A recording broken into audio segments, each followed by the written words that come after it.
Polycystic ovarian syndrome అనేది లేదా polycystic ovarian disease PCOD, PCOS అనేటువంటివి పర్యాయపదాలు. ఇవి ఆడవాళ్ళల్లో మనం సర్వసాధారణంగా చూసేటువంటి హార్మోన్ సమస్యలో ఒక ముఖ్యమైనటువంటి హార్మోన్ సమస్య. దీనికి ముఖ్యమైనటువంటి కారణాలు కనుక మనం తీసుకున్నట్లయితే ఊబకాయం, ఒబేసిటీ, అలానే జెనెటిక్ కాజెస్. ఊబకాయం లేకుండా కూడా జెనెటిక్ కాజెస్ వల్ల పాలిసిస్టిక్ ఓవేరియన్ సిండ్రోమ్ రావచ్చు అనమాట. ఎందుకంటే మనం లీన్ పీసీఓఎస్ అని చెప్తూ ఉంటాం. అంటే వాళ్ళు లావుగా ఉండరు, కానీ పాలిసిస్టిక్ ఓవేరియన్ సిండ్రోమ్ మాత్రం ఉంటుంది. ఇది ఏజ్ వాళ్ళలోనే రావచ్చు. అది 12 ఇయర్స్ వాళ్ళలో రావచ్చు, అలానే ఒక 40 ఇయర్ ఓల్డ్ లేడీలో చూడొచ్చు, 50 ఇయర్ ఓల్డ్ లేడీలో కూడా చూడొచ్చు. పాలిసిస్టిక్ ఓవేరియన్ సిండ్రోమ్లో మనం చెప్పుకోవాల్సింది ఏంటంటే మెన్స్ట్రువల్ ఇర్రెగ్యులారిటీస్ ముఖ్యంగా చెప్పుకోవాల్సి ఉంటుంది. యూజువల్గా వాళ్ళకి పీరియడ్స్ తక్కువగా వస్తూ ఉంటాయి. రెండోది మనకి ఇంకా కనిపించేది ఏంటంటే అవాంఛిత రోమాలని చెప్పి తెలుగులో ఏదైతే చెప్తారో unwanted facial hair, body hair అనేది చాలా ఎక్కువగా ఉంటుంది. దాన్ని హర్సుటిజం అని చెప్పి మెడికల్ భాషలో చెప్తూ ఉంటాం. రెండోది. మూడోది కనుక చూసినట్లయితే అంటే ఎక్సెస్ టెస్టోస్టెరాన్లో వచ్చేటువంటి ప్రాబ్లం అది. ఇంకా కనుక చూసినట్లయితే రేడియోలాజికల్గా మనకి పాలిసిస్టిక్ ఓవేరియన్ అపియరెన్సెస్ ఉంటాయి అల్ట్రాసౌండ్ స్కాన్లో, ఓవరీస్లో. ఇట్లాంటి ఫీచర్స్ ఉంటూ ఉంటాయి.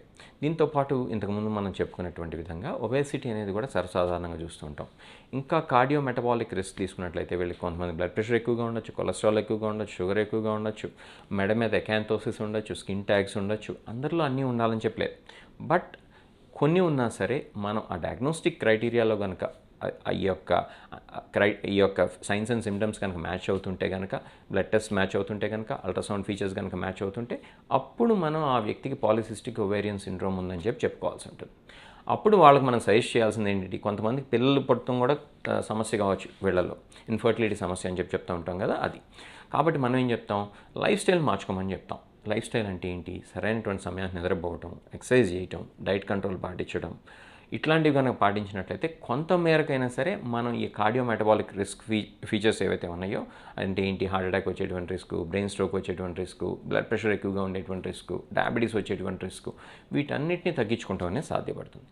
దాంతోపాటు మనం కొన్ని సందర్భాల్లో ఈ పీరియడ్స్ రెగ్యులరైజ్ కావడానికి మందులు వాడతాం. ఈ యొక్క ఎక్సెస్ హెయిర్ ఏవైతే ఉందో దాన్ని తగ్గించుకోవడానికి మందులు వాడతాం. కొన్ని సందర్భాల్లో లేజర్ ట్రీట్మెంట్ ఇస్తాం. ఇట్లా ఆ వ్యక్తికి ఎటువంటి ప్రాబ్లమ్స్ ఉన్నాయి అనే దాన్ని బట్టి చికిత్స కూడా ఉంటుంది.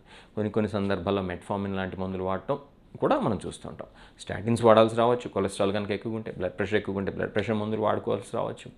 అట్లా ఆ వ్యక్తి యొక్క ఓవరాల్ హెల్త్ ఎలా ఉంది, లైఫ్ స్టైల్ ఎలా ఉంది, అలానే ఏ మెడికేషన్స్ ఆ వ్యక్తికి వాడితే ఆ యొక్క సిమ్టమ్స్, సైన్స్ బెటర్ అవుతాయి, అలానే ఓవరాల్ హెల్త్ ఇంప్రూవ్ అవుతుంది, ముందు కార్డియోమెటబాలిక్ రిస్క్ ఫ్యాక్టర్స్ మనం ఎలా తగ్గించుకోగలుగుతాం, వీటన్నిటిని పరిగణలోకి తీసుకుని ట్రీట్మెంట్ ఇస్తాం.